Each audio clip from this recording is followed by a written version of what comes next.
We need to get together and let our voices be heard. This is Buffalo What's Next. I'm Jay Moran. I'm Bridget Jaipal Valenza. I'm Dave Debo. And I'm Thomas O'Neill White. After May 14th, how can we afford not to talk about race? About education, about segregation, about humanity. Since the dawn of this nation, racial violence has existed. The way we have designed our society has a big hand in what occurred in that Tops Market. The suburban area, everywhere. We must work and teach our children. We need to make sure that we put more funding in our programs that help prevent gun violence and more money into art. If we're going to have some real healing, we've got to have space to tell some uncomfortable truths. And good morning, and welcome to Buffalo What's Next. I'm Jay Moran. Coming up on the program today, we are going to be talking later on with two gentlemen who are bringing the Afro-Rhythm from the Future program to the Adam Mickiewicz Theater on Fillmore Avenue tomorrow night. So we'll talk with them about that particular event. Dave Debo is talking with Jalonda Hill and Jerome Wright. They'll be talking about the Black Urbanism Collective. But right now, I'm joined by Shantelle Patton. She is the author, the co-founder, the creator of That Brown Bag, Minority Business Directory of Buffalo and actually upstate New York for that matter. Shantelle, thanks for joining us. Good morning. Thank you for having me. A real pleasure for sure. This is an entrepreneurial effort on your part. I want to get into what it is. But just tell me how you came to this, because it sounds like you went through, we hear about some of these opportunities and these programs and such that I guess offer mentorship to a certain extent. It sounds like you followed it and it's produced quite well for you. There are countless organizations who put together programs to develop leaders. The true highlight quality of a leader is the ability to create more leaders. So one of the first programs that I was introduced to that allowed me to take a pivot and really blow up in my life was Open Buffalo's Emerging Leaders Program. It was a program that taught me how to tell my why. It was a program that gave me the confidence to push forth what I felt was an important issue. And it gave me countless relationships that I still hold on to. This was 2017 that I went through this program. And countless relationships. I mean, not to name drop, but sure. Jillian Hainsworth, the poet laureate from the city, was my roommate for opening weekend Oh. for Open Buffalo Emerging Leaders. Well, and I've only known you for 3 minutes now, but I can tell that must have been quite the room. Continue. Yeah, I'm sorry and, about that. To this day, she and I are still friends. We still support one another. So it's one of those programs. And then you transition to UB. The Citizens Planning School has the Champions for Change. And that just reinforced everything that I learned in the Open Buffalo program. And even now to today, I'm in the E4All Summer Accelerator program right now for entrepreneurs. These are programs that give you the tools, the foundation, the basic knowledge in order for you to take yourself to the next level. And they're all over. UB has the Center for Entrepreneurial Leadership. Sure. They have countless programs. Weedy has programs. The Enterprise Center at Pathstone. So they're out there. It's really just in how do the people find these programs, and that's part of what I do. I want to hear a little bit more about that, but you said one of the mentor programs along the line helped you describe your why. Your why. What was your why? How did you respond to that when they asked that? And has it evolved since then? It has evolved. My initial why was really developed around the arts and music, and it's still part of my why. I started out with my partner, and we had an artist development company, and we worked with underground hip-hop artists, independent hip-hop artists here in the city of Buffalo, throwing events and giving them opportunities to do things like this, interviews, and hone in on their interview skills and kind of just refine and polish. And it has pivoted, it's expanded because artists are also businesses in and of themselves. Right. So it's still a fundamental part of my why. I still support the artists. In the directory itself, I solicit the work of local minority artists to be a part of the book as well. My pivot came when working with another hip hop entity here in the city. And it was really more on the exposure and the awareness of how to support the businesses, because a lot of the artists would be looking to businesses for ambassador deals or, partnerships and things of that nature. But how do we make sure this business stays open? So Right. that was my pivot into my why. But Open Buffalo gave me the courage. They gave me the knowledge. They gave me the toolkit. And they told me, go do it. Just knowing you just a little bit, I find it hard to believe you didn't have the courage or didn't think that you had the courage. But that's a whole nother discussion for sure. All right, so that brown bag. This is a directory. It has black-owned businesses in Yes. here. Okay, so how does it work? So you go around to try to find these people. Do they find you? How does that work? It's a combination. Okay. So first few years was boots to the ground, and I'm still very boots to the ground. But it was going from networking event to networking event, collecting business cards. It was going from door to door to businesses. I'm sitting in a business. I look around and I go, is that the owner? The owner looks like me. Can I talk to the owner? And establishing these relationships. This isn't just a white pages. It's not just a phone book that you find on your porch on a random September morning. This is a book of people's dreams. This is a book of people's wishes. And I feel like I've been slated with the task to make sure that those don't die. If I can have any capacity if I can help in any capacity a business celebrate 2, 3, 4, 5 years in business, 10 years in business because I've sent them customers, then my job has been a great success. I love that there's people's dreams in here. Can you take me through maybe one that stands out to you? Yours on its own is probably one that we could talk about, but as you're reflecting on it, and I know there's a lot in here, and that's a question that's kind of maybe coming out of left field a little bit, but can you maybe talk about one of those that just, this is a dream, and boy, I'm happy to see where this is going. So I'll pluck one of my favorites out of the 500 dreams, 500 plus dreams in here. And I'm gonna talk about my sis over at Black Monarchy. Felicia Natalie Dove.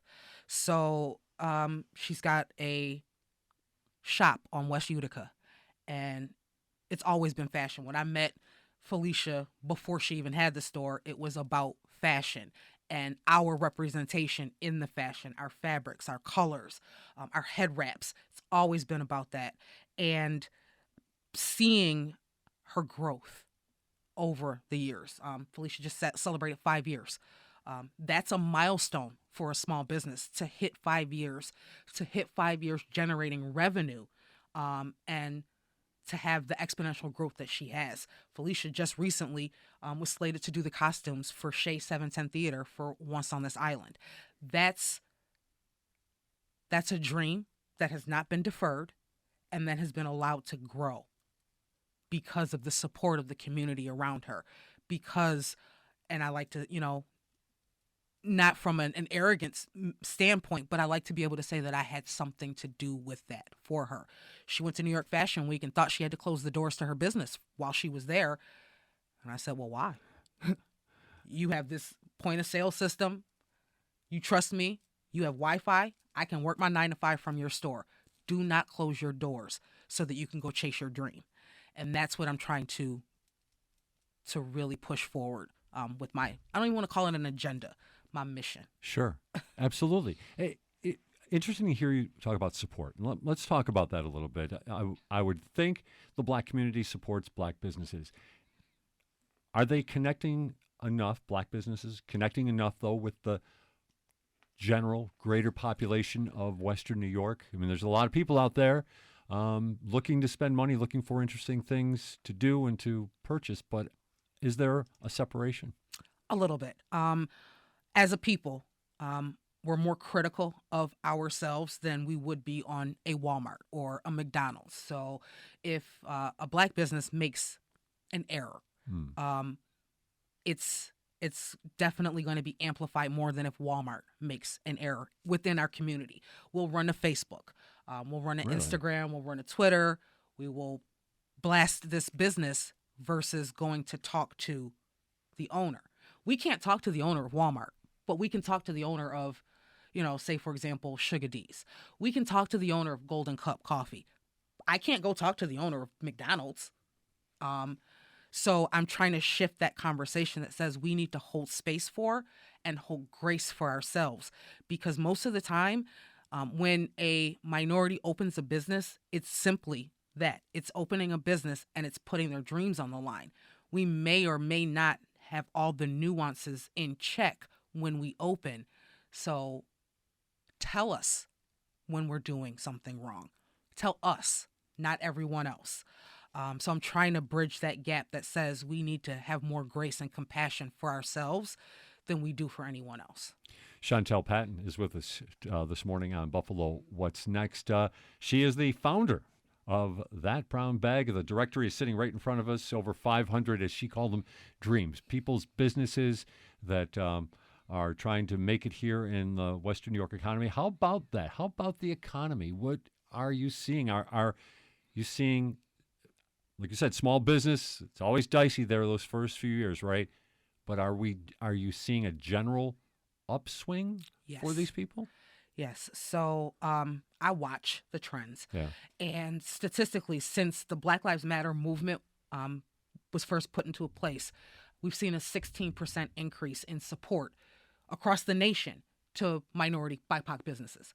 So 16%? Roughly. Okay. Like 15.75. Sure. Well, we'll give you that.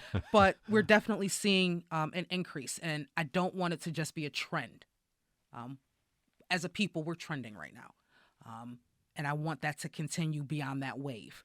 But there absolutely has been an increase. Even thanks to now, T-Mobile has, Minority Business Enterprise Day. We've got Black Business Month. The city just recently, in August, did Buy Black Buffalo. And that was, to highlight a good chunk of the businesses in the area and to send an influx of consumerism into those businesses.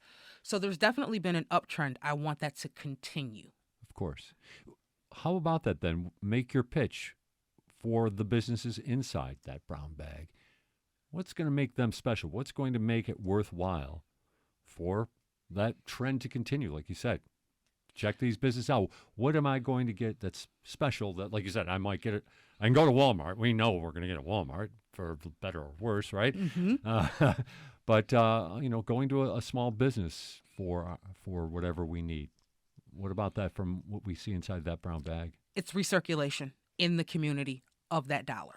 So when you spend your money at Walmart, the minute you spend your money at Walmart, it is no longer here. Mm-hmm. When you spend your money with a golden cup, with an empty cup, with a Black Monarchy, with the Sibos African Imports, those funds remain in this community and they're reinvested. We're talking about people who live where they work. So they're going to turn around and they're going to spend the money where they live. That is an increase in, again, commerce for the neighborhood, for the communities. It's an increase in revenue that stays in the communities. We talk about cities and townships that will drop your speeding ticket to a parking ticket so the funds stay in the township. Right. Let's almost use that same ideology. Okay. Keep it here with us. When you're spending with a local business, you're giving an entrepreneur the opportunity possibly to send their child to private school, possibly to send their child to college. You got a board at Target. You got an executive board, right, who probably doesn't need any assistance in sending their kids to college. Right. So what we're talking about is, that personal touch coming from a small business. Walmart, they got self-checkout. You're talking to the person that owns the business 9 times out of 10 when you walk into a small business. I think it's just that personal touch. And especially for 2 years of not being able to touch, let's get back to it. I sense in our audience the interest that individuals that we've been speaking with here over the last couple of months, that there is a sense of people who want to connect. So this is an opportunity in that regard. So I guess let's talk to our audience in regard to how can they find out what's inside that brown bag? How can they find these businesses? How can they find that restaurant? How can they find that fashion shop that they're looking for that they didn't, maybe didn't know existed? So I've made it easy. Okay. First, the directory itself is available in paperback, hardcover, or Kindle download. Okay. It's available on Amazon. So you can prime it. You can get it and you can have your list. You can have your 500 dreams in 2 days. All right. I also have a website, which is brownbagcertified.com. Brownbagcertified.com. Yes. Okay. And that kind of leads me into another arm that came out Go of right this. ahead. Yeah, please. And that would be the Brown Bag Business Association. All right. So I've got a membership association. We're going to think BBB, but a Black-owned business. Okay. So these businesses, I send them information on grants, on webinars, on seminars. I have networking events to put them in rooms with possible individuals who could give them contracts or who can expand their business breadth.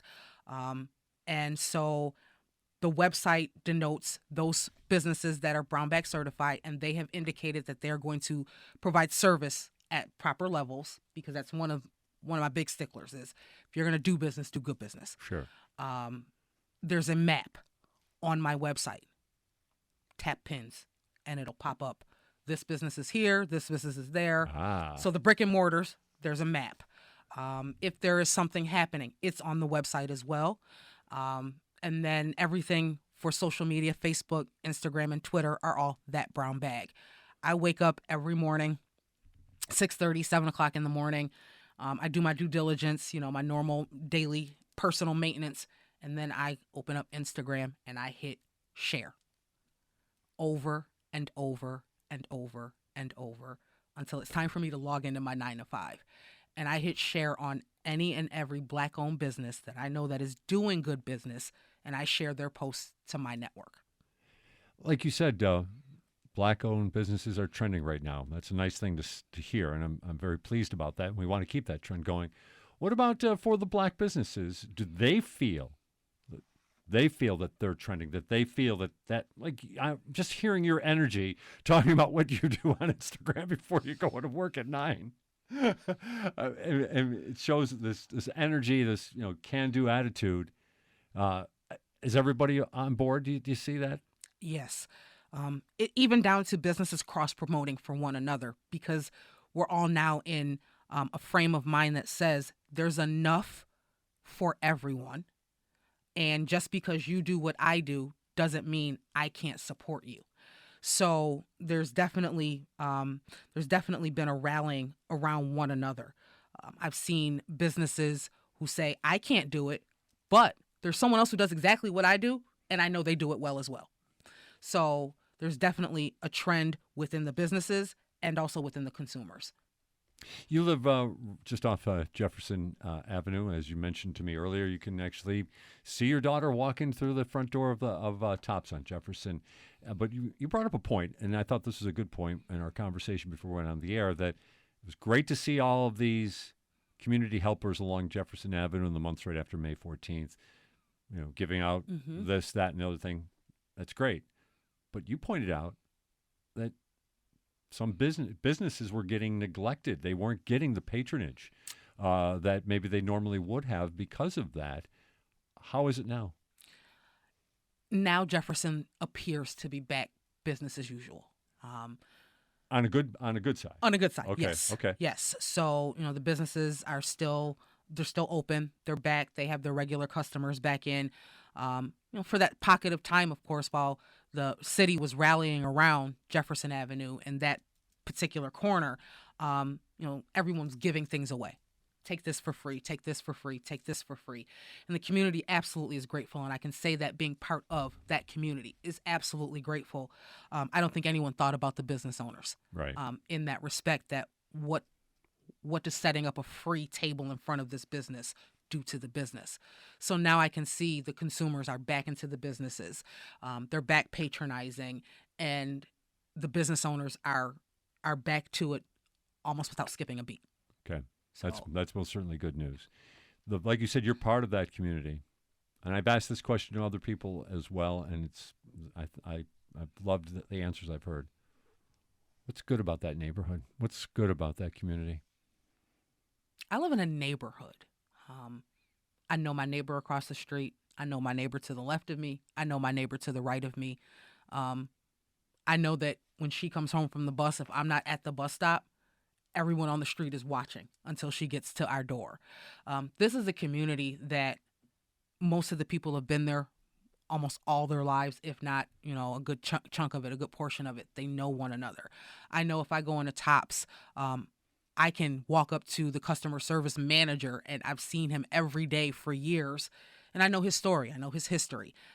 This is a community that we care about one another, and this is one of the few places. And I've been a Buffalonian my whole life, so I've been here 43 years, and this is probably the only home that I've ever lived in where I felt like I live in a community, versus I just live in a house on a street. We're coming down to our final minute here with Shantelle Patton. Let's just get back to the basics with That Brown Bag. I mean, you mentioned it before, but let's mention it again.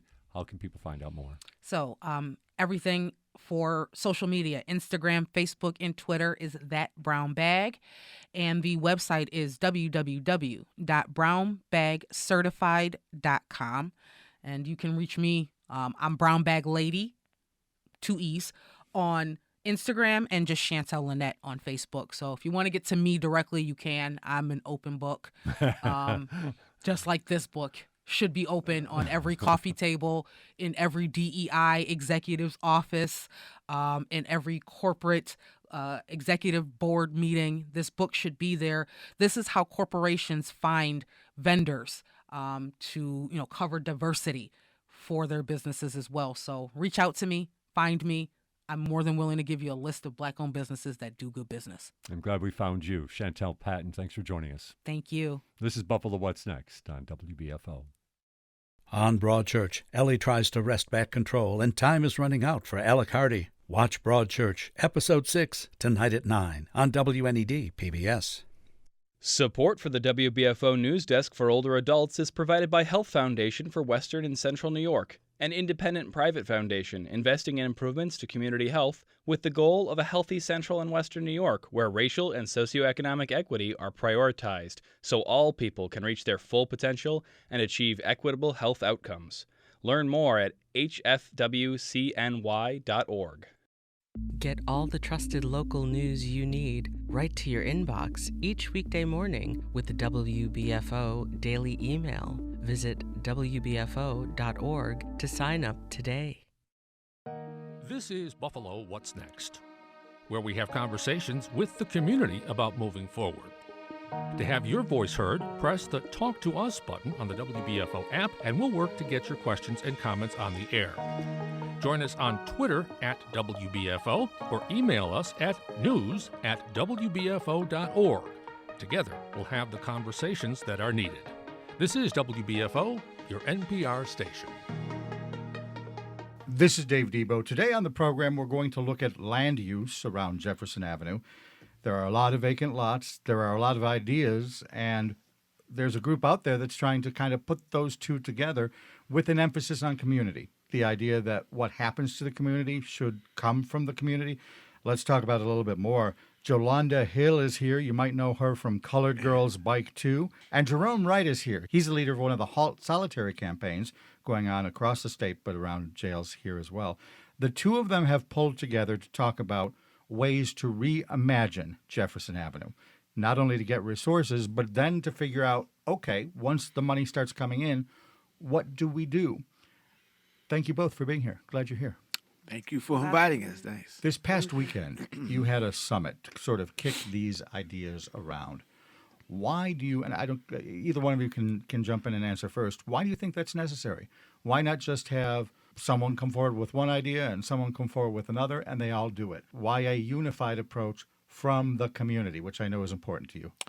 Yeah, it is important to us because for too long, our communities have been not involved in any of these processes, planning, development, blueprints. Any of the ideas have come from other people, from other agencies, and we feel that it's high time that we step up to the plate and be allowed to do it ourselves. We're not incapable or incompetent.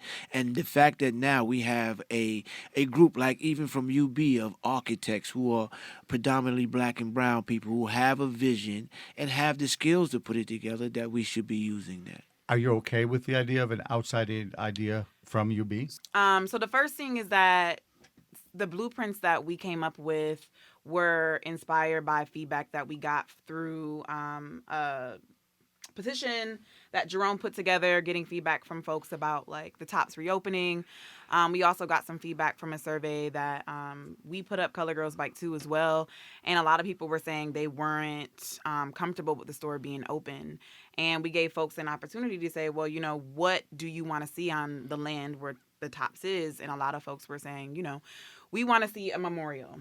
And so we took that feedback and we worked with UB, so it was a collaboration. It wasn't like UB came up with this idea themselves. The renderings came from that, and there was a student that volunteered to use their skills, and that's how some of the renderings came to be.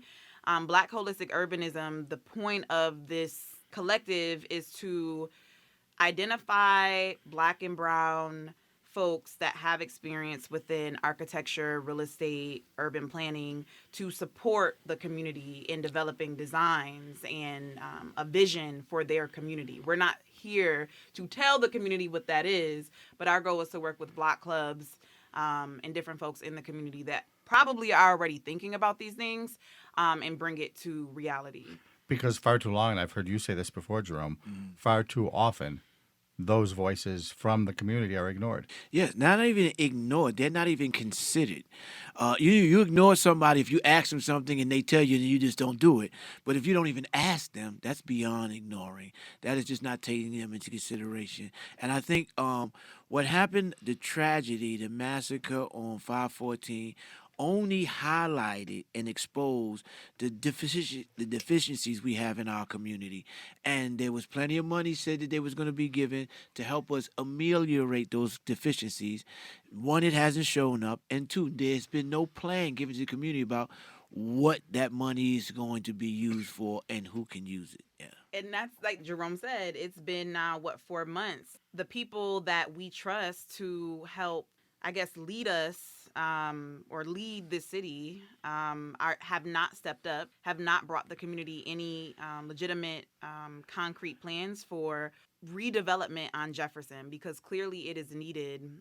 After 5/14, it was exposed that, there's not enough grocery stores, there's not enough resources for people in this community. And so we decided to step up through Black Holistic Urbanism to support the community in envisioning what more could look like on Jefferson. And is the more site-specific? Do you have, 10 vacant parcels and 10 ideas, that kind of thing? Or is it just more of an overall, here's our strategic goal? More of an overall strategic goal, because you have to take into consideration what the interests is of the community. So where we might think this might be a good place to have a commercial strip, they may feel like, well, we want it over here. So we're still in the planning and developing phase. We've made no conclusions. We've drawn no final plans. And we're inviting still the community to weigh in so that it's something that they can be proud of. I just want to emphasize one thing. The idea about the memorial is serious business for our community. Although we felt like we were held hostage by Tops. There was no other store. They said they had to open that one. Understanding that I have a car and somebody else doesn't, I have to understand that there's a need for the store. Even though I don't like that it's there. But there's an equal need for a dignified, honorable memorial for the lives that was lost, the lives that were impacted by being harmed, and that community that was traumatized. It should be something anywhere in America where people have been slaughtered and killed. They have always did the right thing, the human thing, and given some decent memorial. Why on Jefferson is this not happening? So you're looking at thinking there should be something at the Top site. Yes, we know you need a store. You said there's at least 10 vacant lots within a mile radius of the store. But you still want this at the store. Give up a couple parking spaces. Give up the parking, give up the store. My position is I would like the store not to be there. I would like that to be an entire memorial, a park with all the amenities that people have where they can go there, they can revere the dead, they can talk about peace, they can work together, something scenic. Yeah, and I think in Jerome, he is a part of the community. And so his opinion matters, right, about what he wants to see on the land, because he too was impacted. But I think what's special about Black Holistic Urbanism is that, right, we're not going to force our personal opinions onto people. And what people envision for the land, it may also be a memorial, but it could also be, potentially something else. But that's why we've been holding these meetings. I want to get back to what people are suggesting, what they're talking about early on. Granted, nothing's been decided, so we'll put that asterisk on it. But let me pick up on Tops for just a second. Have either of you been in the store? Because I've heard a lot of people just aren't going back. No, I'm not, and I will not. Why? One, I think that, first of all, it's still a Target. Let's be honest about this here. Nothing has changed. We lost 10 people, but the store is there, and it's the only one in the neighborhood. We know on good faith that there have been several people who've talked about doing that again. They even arrested one guy who was thinking about revisiting that. Why would I willingly go in there when it's a Target still? Number one. Number two, we lost valuable community members. I'm talking about community activists. I'm talking about mothers of the community. Elders, deacons, people who played a vital role in the community. We lost them, and all we give them is a waterfall inside of a store where people may never see it. Family members who lost there will never see that waterfall because they're never going to go in that store. That's not a fitting memorial, no. Jolanda, have you been inside? No, I also will never. Never. Both of you, never. I do not foresee myself going back into Tops for many of the same reasons that Jerome said. I want to respect the lives of those that passed on. I think that for me, it's too soon to step on that sacred ground. I'm a very spiritual person, and the energy there is just so strong, so powerful, and I don't think that it's time for me to go and pick up a bag of rice. I can go somewhere else. I don't foresee myself going back into the store either. Let me say that I really feel for the people who feel they have no other choice. Right. But they're going in there because they have to service themselves and their families, but they don't want to. You got people come out there still visibly shaking who have to get courage up or take somebody with them to go in there. Why should you have to do that shopping? That's why it doesn't need to be there. I've heard a lot of people say similar things on this program and elsewhere. If there are so many people that say, I'm not going to use this store, does the store fail? Does it go away? And does that create even more problems? Sorry, and I do want to emphasize that I also do understand why somebody would need to go into the store to get a bag of rice. No, right? that's cool. So I do want to emphasize that. I'm just saying personally for me, I'm not ready to go back into that store.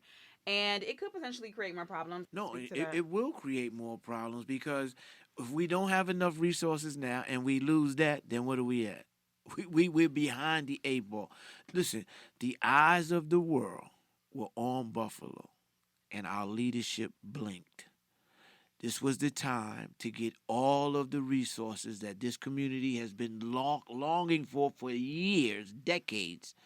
And it was the opportunity where the world was willing to roll out the red carpet and take care of our needs. And we didn't get it done. And we're going to stand. That's what we're standing for now. We're going to get it done. But it's not too late. You have this Black Holistic Urbanism Collective. You have ideas starting to emerge. Do you just sprinkle these ideas throughout the neighborhood? Or again, tell me a little bit more. You said that it's a strategic plan, as it were. Well, I want to just say one thing. You say it's not too late. No, it's not too late. I don't think anything is too late until you're no longer here. You no longer have breath. But look at this. 4 months later, $5.5 million was donated. Only $230,000 have been allocated. This is money for people who were traumatized and needed it right now. People whose homes have been torn up need it right now. We don't have time. There is no time to wait. The state has said they're expected to drop something like $58 million in the neighborhood. But we haven't heard a lot of details. Talk a little bit about that. The first thing, you asked a question about Black Holistic Urbanism and the plans we have. So, yeah, our goal is to develop a plan with the community. We have a meeting on Saturday, the 24th, this Saturday, 24th at 6. And what that will look like will, kind of vary as we hear more from the community. So, yeah, and then I would say as far as the funding coming into the east side, there's a lot of red tape around that funding.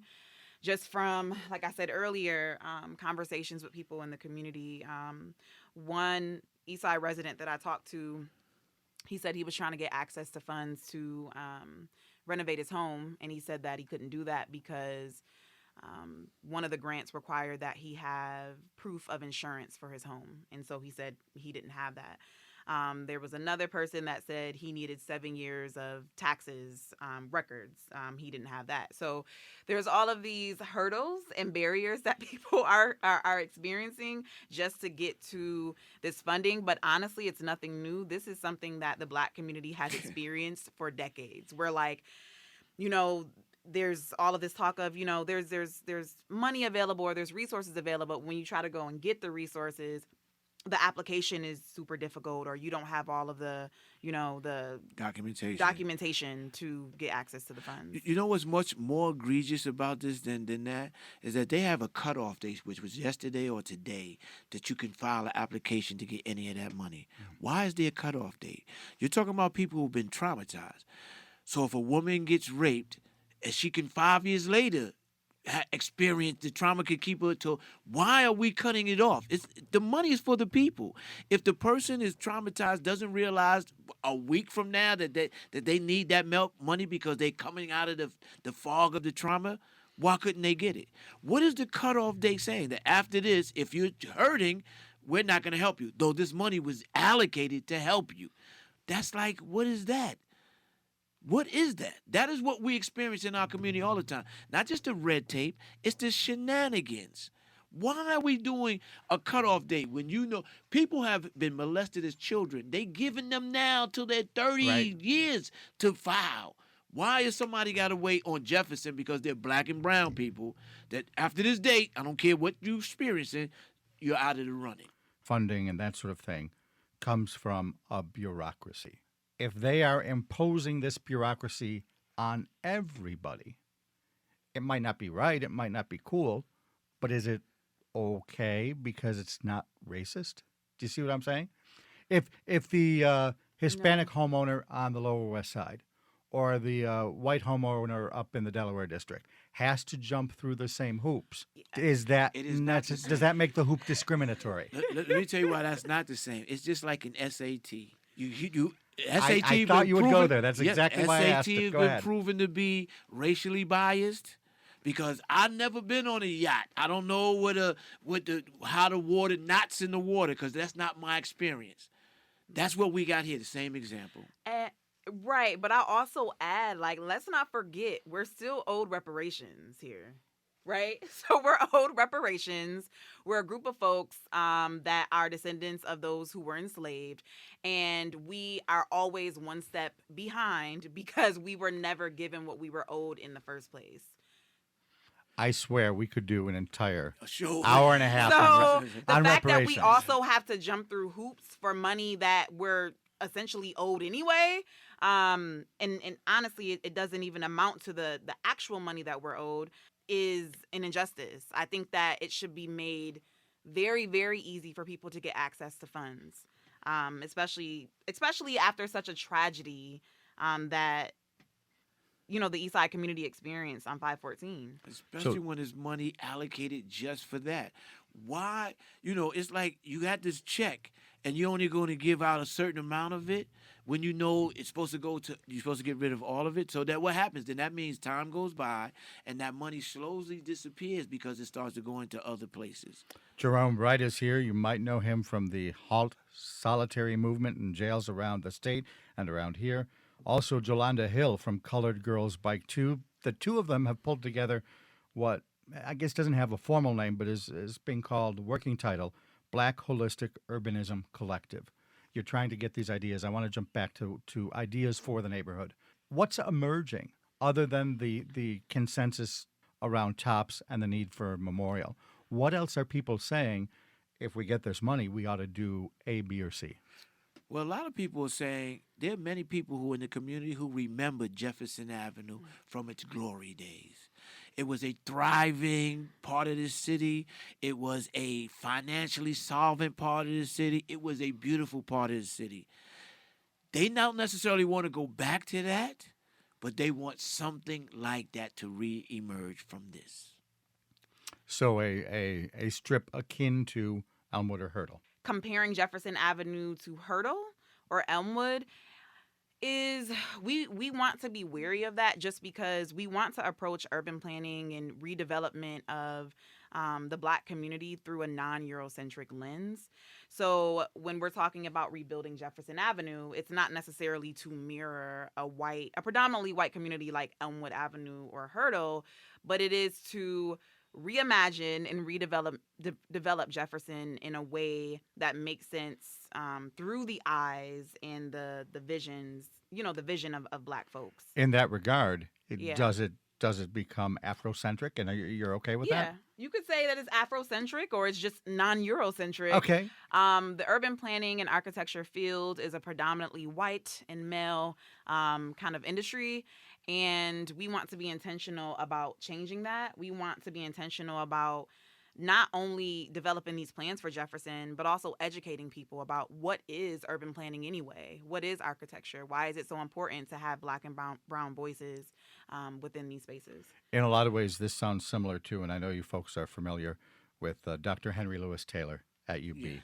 Yes. His study, The Harder We Run, had some recommendations in there, and one of them was almost to create a quasi-governmental unit that would take control or give control of the East Side to the East Side. He talks about planning groups, people coming together and sharing ideas and then implementing those ideas. But as you said earlier, Jerome, he likes the idea of this group being community specific. I think first of all, shout out to Dr. Taylor and the Center for Urban Studies, because he has been doing this type of work since before I was born.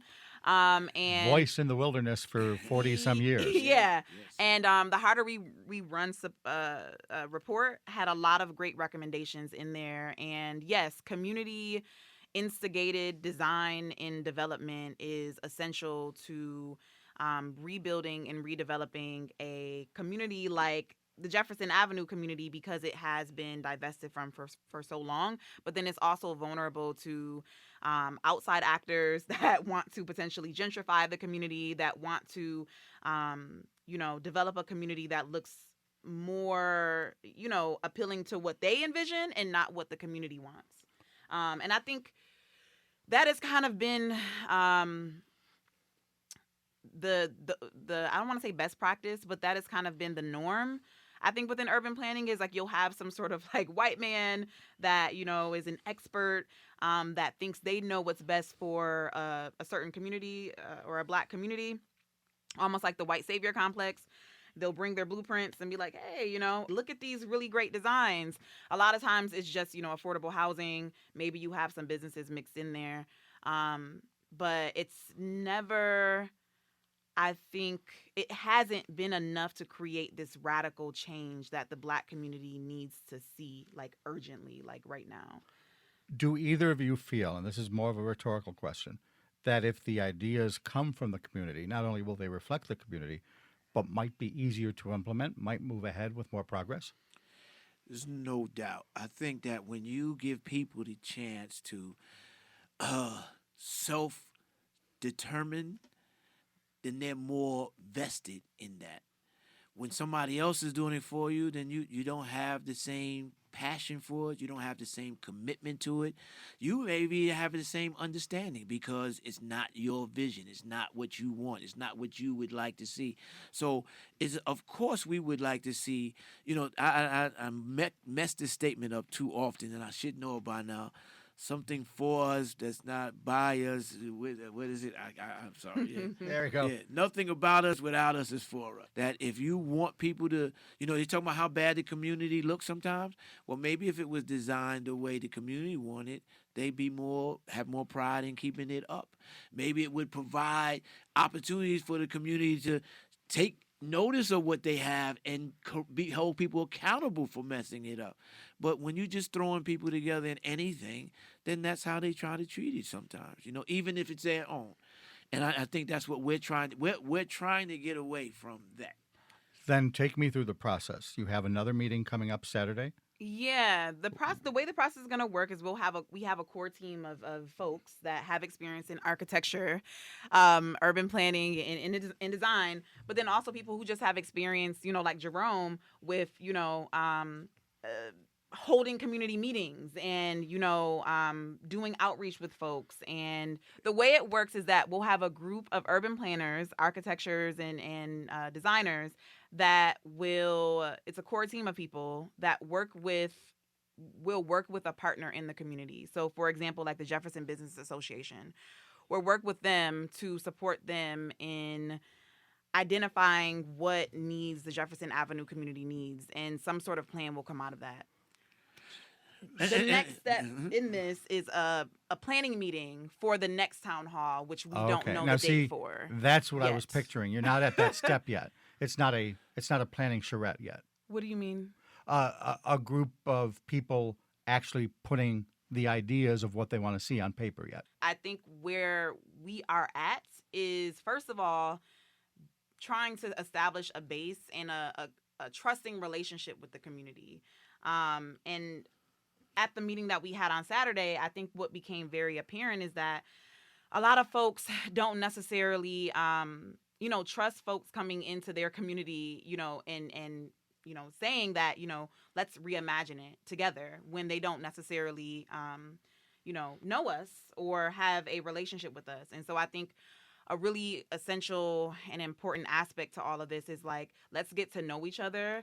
Let's start to try to build relationships with one another and build a community, so that way we can reimagine and redevelop Jefferson Avenue together in a way that works for, the folks that live directly in that community. Well, we also have some stuff that's already been done. So we ask people, look at this, see if you like it. Look at this and get an idea of something that you might like that may be a little different than it. Because a lot of people look at a building, don't think about what it is. It's a building. And we're talking about how building functions, why it looks the way it is, where it's placed. I want to make careful about us saying this. This is not just about buildings. Okay. Mm-hmm. This is about resources and people. Getting people the resources that they need to build the environment that they want to build. Because everybody, I'm hearing, and it's not you guys, I'm starting hearing everybody thinking, well, they just want to build a memorial. They want to build this. They want to build that. We want to build a community. Yeah. And the community is built using buildings, people, and resources. That's what we want. And I think that's what urban planning is about. It's not just about development. It's about the people, right? How can we build a community that works for the people? Yeah. And we want, because of the tragedy, because of what it represents racially, we want one of the things to be a museum of African American history. I was just going to ask you about that, because I've seen some of the proposals that at this point are just being floated, not necessarily concrete yet. Right. But it looks as if this is one of those that is emerging, that there needs to be some sort of Afrocentric museum. Yes. Something to let people know who we are, because obviously the racist massacre, didn't know who we were, because he thought that was going to decimate our community, start a race riot, discombobulate our race, none of which happened. We suffered some trauma and there's still some pain, but we are resilient to a fault. What would this museum include? Because I know there are similar efforts along Jefferson already. Herb Bellarmina's Black Achievers Memorial. Sounds like this is something bigger, though. I would like to see something bigger, but again, this is not my vision. We're going to put it out there that these are one of the things. It may not make the top 3 after you shop it to the community. This is really a community effort, and this is why I want to show you. We're not here, like she said earlier, to impose our will, to impose our leadership on the community. We really want the community to stand up and say what they want, and then we want to help them achieve that. Let me give you a chance then to talk about not the process and the meeting that has happened, but the one here to come. Can anyone just walk in this Saturday? Yeah, so the meeting Saturday is just a planning meeting for the next town hall that we have. So this is not okay. It can be, yes. Folks are open to coming to the meeting. The point of making it open was because You don't want to operate in a vacuum. You want to be transparent. a lot of the feedback that we had was that, we would like these town halls to be kind of structured in a different way. We would like the breakout groups to be differently. We want smaller versions of the rendering so we can look at them in the breakout groups. So we just had a lot of feedback about how the first town hall went. So we said we would make the planning meeting open for the next town hall to everybody so they can give their feedback. You've both talked a little bit about some of the renderings that are out there already. What are they of? What kind of ideas are being pushed around? Well, some of them are of a memorial site on the TOPS site area. Some of them are all renderings of a thriving business and residential district covering several blocks along Jefferson Avenue, predominantly in the area where the TOPS is at. Those are what they are. Renderings of memorials and different types of memorials that you could have. And then there's business district, right? Like a strip of the street, businesses on one side, residential another, different, renderings of that nature, yeah. We also put up like our holistic mobility hub, CGBT's holistic mobility hub, that all of these are examples, though, of like what things can go on Jefferson Avenue. If someone wants more information, if someone wants to make sure they make it to the next town hall, how do they reach out? You have Facebook? Do you have Twitter? Any way that folks can get involved? So right now, Black Holistic Urbanism has a Instagram page and a Facebook page, or they can email colorgirlsbike2@gmail.com. All right. Both of you, thanks so much for coming on in. Thank you very much. Thank you. Jalonda Hill is with Colored Girls Bike 2. Jerome Wright is with the HaltSolitary movement. Both of them have been working together on the Black Holistic Urbanism Collective. This is Buffalo What's Next. Stay with us. This is Buffalo What's Next, where we have conversations with the community about moving forward. To have your voice heard, press the Talk to Us button on the WBFO app, and we'll work to get your questions and comments on the air. Join us on Twitter @WBFO or email us at news@wbfo.org. Together, we'll have the conversations that are needed. This is WBFO, your NPR station. This is Buffalo What's Next. I'm Jay Moran. On this program, in our many discussions on Buffalo's East Side community, we've spent some time looking at possibilities. Well, an event Friday night at the Adam Mickiewicz Dramatic Circle will be doing just that, looking ahead, hopefully, to a better, brighter reality. It's called Afro-Rhythms from the Future. I spoke to the presenters prior to them traveling from California to be part of this weekend's Buffalo Humanities Festival. Lonnie J. Avi Brooks and Ahmed Best. Came up with this idea of doing a card game based on creating ideas and artifacts from the future with African and indigenous ideas, thoughts, and philosophies at the center of the game. And so what we created, Afro-Rhythms from the Future, is not just a card game where we get to go through this, but we created an experience where we can actually create the future in which we want to live in. The event calls for audience participation. The cards start the conversation before the dialogue elevates, and where it goes, well, the presenters say each event comes to its own conclusions.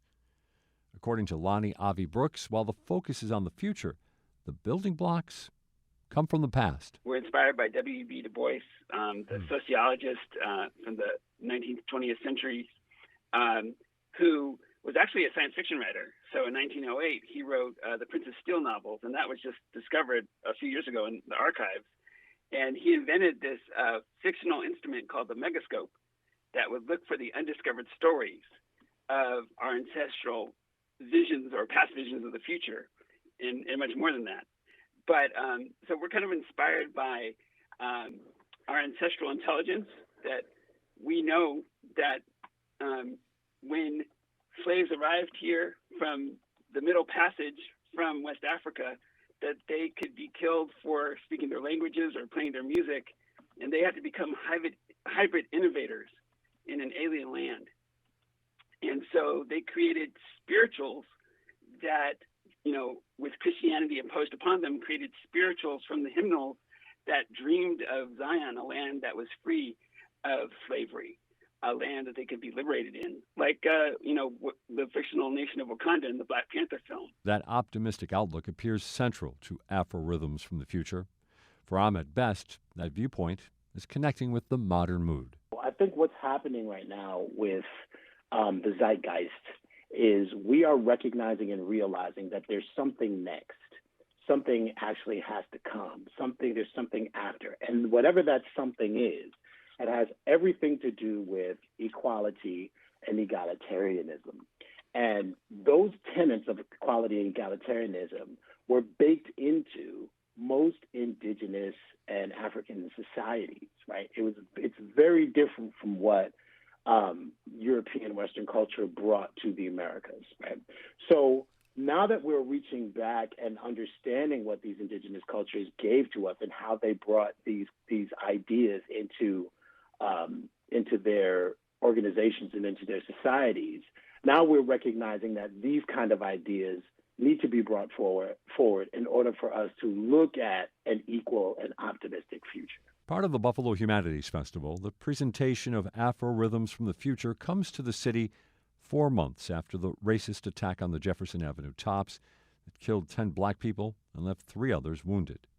I pointed out how the space where they'll be holding Afro-Rhythms from the Future, the Adam Mickiewicz Dramatic Circle on Fillmore Avenue, is just a few miles from where the shootings took place.